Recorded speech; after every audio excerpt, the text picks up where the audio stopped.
Assalamualaikum warahmatullahi wabarakatuh. Salam sejahtera bagi kita semua. Om Swastiastu, Namo Buddhaya, salam kebajikan. Halo teman-teman, kami dari kelompok 2 ingin mempresentasikan materi tentang keragaman siswa. Sebelum dimulai, kenalan dulu yuk sama anggota kelompoknya.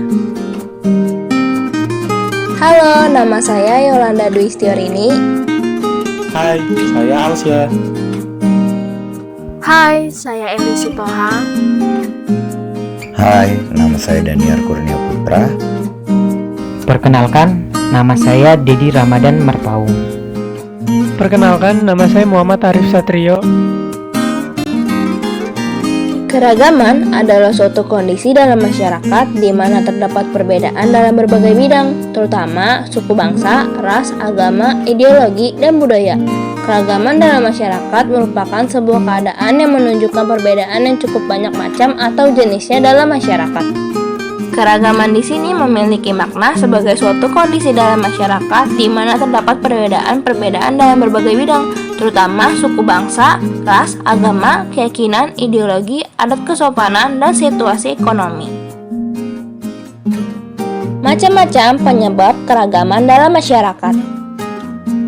Yang pertama ada perbedaan status sosial ekonomi. Sosial ekonomi menurut Surjono Sukanto adalah posisi seseorang dalam masyarakat berkaitan dengan orang lain dalam arti lingkungan pergaulan, prestasinya, dan hak-hak serta kewajiban dalam berhubungan dengan sumber daya.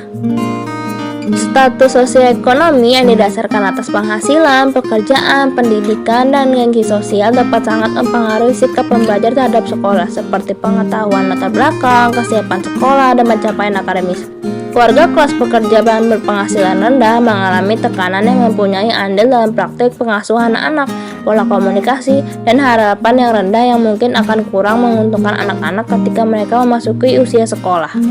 Dengan adanya perekonomian yang cukup memadai, lingkungan material yang dihadapi anak dalam keluarganya jelas lebih luas. Maka ia akan mendapatkan kesempatan yang lebih luas juga untuk mengembangkan kecakapannya yang tidak dapat ia kembangkan tanpa adanya sarana dan prasarana itu.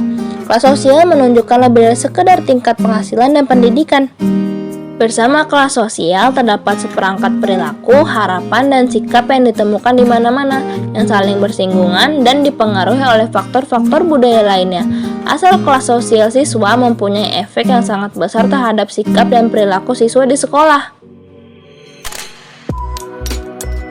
2. Perbedaan etnik dan budaya. Etnik adalah suatu golongan manusia yang anggota-anggotanya mengidentifikasikan dirinya dengan sesamanya. Biasanya berdasarkan garis keturunan yang dianggap sama, atau berdasarkan ciri khas sosial yang dimiliki sekelompok masyarakat yang membedakannya dari kelompok yang lain. Dicontohkan dengan adanya garis keturunan yang dianut suku tertentu. Misalnya, garis keturunan ayah yang terkenal dengan istilah patrilineal yang dianut suku Batak, garis keturunan ibu atau matrilineal yang dianut suku Sunda, serta adanya etnis atau suku bangsa campuran yang merupakan perpaduan dari dua ras yang berbeda yang kemudian memunculkan percampuran suku bangsa. Kebudayaan adalah kompleks yang mencakup pengetahuan kepercayaan, kesenian, hukum, moral, adat istiadat, dan kemampuan-kemampuan yang didapatkan oleh manusia sebagai anggota masyarakat. Budaya memiliki arti akal budi. Secara umum, budaya dapat diartikan sebagai suatu cara hidup yang terdapat pada sekelompok manusia yang telah berkembang dan diturunkan dari generasi ke generasi dalam kelompok tersebut. Banyak aspek budaya mempunyai andil bagi identitas dan konsep diri pelajar yang mempengaruhi keyakinan dan nilai, sikap, harapan, hubungan sosial, penggunaan bahasa, dan perilaku lain pelajar. Perbedaan etnis dan budaya adalah sesuatu yang positif dan memperkaya pengalaman. Maka, program pendidikan multikultural mempunyai tanggung jawab untuk merefleksikan perbedaan latar belakang siswa dalam kurikulum. Selanjutnya, yang ketiga adalah perbedaan gender. Barbara Markov menyatakan bahwa perbedaan terbesar antara laki-laki dan perempuan adalah cara memperlakukan mereka. Perbedaan perlakuan ini dilakukan secara terus-menerus, diturunkan secara kultural, dan terinternalisasi menjadi kepercayaan dari generasi ke generasi dan diyakini sebagai ideologi. Istilah jenis kelamin dan gender sering dipertukarkan dan dianggap sama. Jenis kelamin menunjukkan pada perbedaan biologis dari laki-laki dan perempuan, sementara gender dalam dunia pendidikan adalah realitas pendidikan yang mengunggulkan satu jenis kelamin tertentu sehingga menyebabkan ketimpangan gender.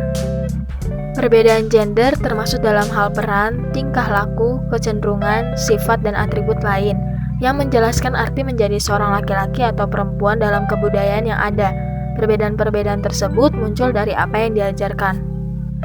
Maka dari itu, di dalam kelas misalnya, guru harus menghindari stereotip gender, menumbuhkan integritas peserta didik tanpa memandang perbedaan jenis kelamin dan memperlakukan perempuan dan laki-laki secara setara. 4. Perbedaan kecerdasan. Menurut Santrok, intelijensi atau kecerdasan adalah keterampilan menyelesaikan masalah dan kemampuan untuk beradaptasi dan belajar dari pengalaman hidup sehari-hari. Di dalam teori multiple intelligences, Dr. Howard Gardner membagi kecerdasan manusia dalam 8 jenis kecerdasan, yaitu 1. Kecerdasan linguistik adalah kemampuan untuk membaca, menulis, dan berkomunikasi. Anak-anak dengan kemampuan linguistik di atas rata-rata tidak akan memiliki kesulitan dalam berbahasa, baik verbal maupun tulisan. 2. Kecerdasan logis matematis adalah kemampuan untuk menganalisis masalah secara logis dan sistematis, menemukan atau menciptakan rumus-rumus atau pola matematika, dan menyelidiki sesuatu secara ilmiah. 3. Kecerdasan visual spasial adalah kemampuan untuk berpikir melalui gambar, memvisualisasikan hasil masa depan, mengimajinasikan sesuatu dengan penglihatan. Kecerdasan jenis ini memungkinkan orang membayangkan bentuk geometri atau 3 dimensi dengan lebih mudah. 4. Kecerdasan musikal adalah kemampuan untuk mengkomposisikan musik, menyanyi dan menghargai musik, serta memiliki kepekaan terhadap irama. 5. Kecerdasan kinestetis badan adalah kemampuan untuk menggunakan badan secara terampil. Anak-anak dengan kecerdasan ini secara alamiah memiliki tubuh yang atletis dan memiliki keterampilan fisik. 6. Kecerdasan interpersonal adalah kemampuan untuk bisa memahami dan berkomunikasi dengan orang lain. Kecerdasan interpersonal adalah kemampuan untuk bekerja secara efektif dengan orang lain, memiliki empati dan pengertian, menghayati motivasi dan tujuan seseorang. 7. Kecerdasan intrapersonal merupakan kemampuan seseorang untuk memahami diri sendiri, mengetahui siapa dirinya, apa yang dapat ia lakukan, apa yang ingin ia lakukan, bagaimana reaksi diri sendiri terhadap suatu situasi, dan memahami situasi seperti apa yang sebaiknya ia hindari, serta mengarahkan dan mengintrospeksi diri. 8. Kecerdasan naturalis adalah kemampuan untuk merasakan bentuk serta menghubungkan elemen-elemen yang ada di alam. Individu-individu dengan kecerdasan naturalis yang tinggi sangat berminat pada lingkungan bumi dan spesies. 5. Perbedaan gaya belajar dan berpikir. Menurut De Porter dan Heranansky, gaya belajar adalah kombinasi dari menyerap, mengatur, dan mengolah informasi. Terdapat 3 jenis gaya belajar berdasarkan modalitas yang digunakan individu dalam memproses informasi. 1. Gaya belajar visual. Gaya belajar visual berfokus pada penglihatan. Saat mempelajari hal baru, biasanya tipe ini perlu melihat sesuatu secara visual untuk lebih mudah mengerti dan memahami. Selain itu, tipe visual juga lebih nyaman belajar dengan menggunakan warna maupun bentuk. Gaya belajar seperti ini mengandalkan penglihatan atau melihat dulu bukti untuk kemudian mempercayainya. 2. Gaya belajar auditorial. Gaya belajar auditorial mengandalkan pada pendengaran untuk bisa memahami dan mengingat. Karakteristik model belajar seperti ini benar-benar menempatkan pendengaran sebagai alat utama menyerap informasi atau pengetahuan. Karakter pertama orang yang memiliki gaya belajar seperti ini adalah semua informasi hanya bisa diserap melalui pendengaran. Kedua, memiliki kesulitan untuk menyerap informasi dalam bentuk tulisan secara langsung. Ketiga, memiliki kesulitan menulis maupun membaca. Ketiga, gaya belajar kinestetik. Gaya belajar kinestetik mengharuskan individu yang bersangkutan menyentuh sesuatu untuk memberikan informasi tertentu agar ia bisa mengingatkannya. Karakter pertama adalah menempatkan tangan sebagai alat menerima informasi utama agar bisa terus mengingatkannya. Anthony Grigots mengemukakan bahwa terdapat 4 gaya berpikir yaitu sebagai berikut. 1. Sekuensian konkret, memperhatikan dan mengingat realitas, fakta fakta-fakta, informasi, rumus-rumus, dan aturan-aturan khusus dengan mudah. 2. Sekuensial abstrak. Pemikiran sekuensial abstrak menghargai orang-orang dan peristiwa-peristiwa yang teratur rapi, dan mereka juga memiliki proses berpikir yang logis. Yang ketiga, ada acak konkret. Pemikiran acak konkret mempunyai eksperimental yang diiringi dengan perilaku yang kurang terstruktur. Selain itu, pemikiran ini juga tertarik melakukan pendekatan coba salah atau trial and error. Yang keempat, ada acak abstrak. Dunia nyata untuk siswa acak abstrak adalah dunia perasaan dan emosi. Untuk pemikiran ini, perasaan juga dapat lebih mengingatkan atau mempengaruhi kegiatan belajarnya. Pemikiran ini merasa dibatasi ketika berada di lingkungan yang sangat teratur. Perbedaan kepribadian dan temperamen. Menurut Horton, pengertian kepribadian adalah keseluruhan sikap, perasaan, ekspresi, dan temperamen seseorang akan terwujud dalam tindakan seseorang jika dihadapkan pada situasi tertentu.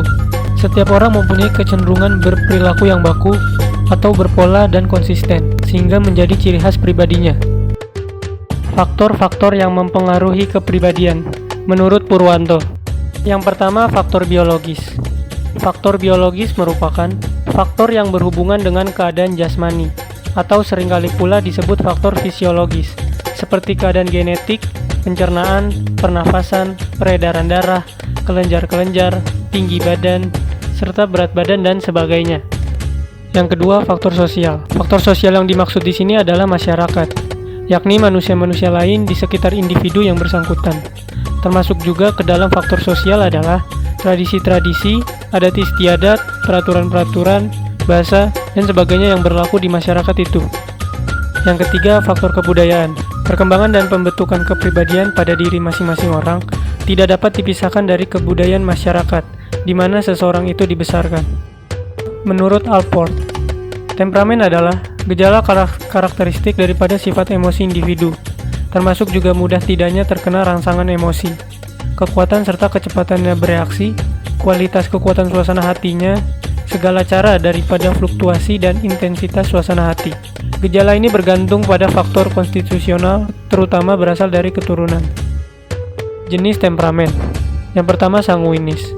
Seseorang yang memiliki tipe sanguinis ini adalah orang yang ramah dan hangat, berusaha menyenangkan hati orang lain, mudah dalam bergaul, kehadirannya meramaikan suasana dan mudah tertawa tetapi mudah pula terharu. Yang kedua, melankolis. Seseorang yang memiliki tipe melankolis ini adalah orang yang tekun dan melakukan sesuatu, berbakat, perfeksionis, suka yang indah-indah, setia, dan biasanya tanpa disuruh dia akan langsung mengerjakan tugasnya. Dia juga sangat menjaga barang pribadinya. Hanya dengan disindir saja, dia sudah tahu langsung di mana letak kesalahannya dan berusaha untuk memperbaikinya. Yang ketiga, kolerik. Seseorang yang mempunyai temperamen jenis ini merupakan orang yang berkemauan keras, berjuang untuk mendapatkan apa yang diinginkannya, mandiri, punya rasa percaya diri yang kuat, suka menjadi pemimpin, serta aktif dan produktif. Yang keempat, flegmatik. Berasal dari kata flegma, yang artinya ketidakacuan atau sikap dingin yang apatis dan majemukan. Keseluruhan sifat ini tampaknya kebalikan dari kolerik. Orang dengan tipe ini adalah orang yang cinta ketenangan dan kedamaian. Dia juga pendiam, tidak rewel, penurut, easygoing, dan tidak banyak menuntut.